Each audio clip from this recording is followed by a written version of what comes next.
এই শহীদ জিয়া আসার পরে এই দেশের হাল ধরার পরে আমাদের ওই বরেন্দ্র এলাকায় অনেকগুলা পুকুর, খাড়ি এবং এই যে আপনার সেলো দ্বীপ ওই জাপান থেকে, ওই চীন থেকে আনার পরে আমাদের ওই বরেন্দ্র এলাকায় যখন দিল, তখন আমাদের দেশে অনেক ধান উৎপাদন হতে লাগলো।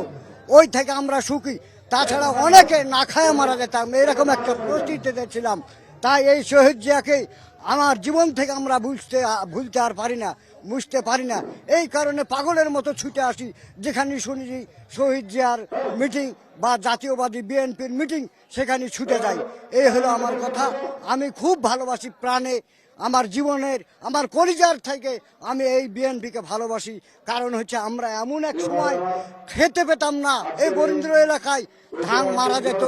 এমন সময়, এমন বিপদ, মায়ের কোলে শিশু কিন্তু বাবারা কিন্তু যে কোথায় যাব, কোথায় এই সন্তানদেরকে চারটি খাদ্য দেওয়ার ব্যবস্থা করব। তা আল্লাহর রহমতে সেই শহীদ জিয়া এদেশের যখন হাল ধরলো, হাল ধরার পরে বসে থাকেনি। এই দেশের মানুষকে আমাকে খাওয়াতে হবে, এই দেশের মানুষকে আমাকে বাঁচাতে হবে। তখন উনি কি করলেন, দেশ বিদেশে ছুটাছুটি করলেন।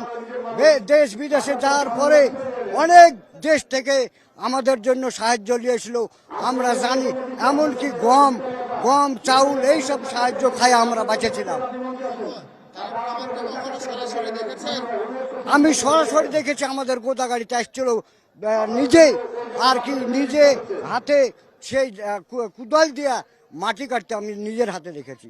আমি এই শহীদ দেখে, তখন আমার বয়স এরকম, হাঁটতে হাঁটতে গেছি, এরকম অবস্থা। তখন থেকে আমি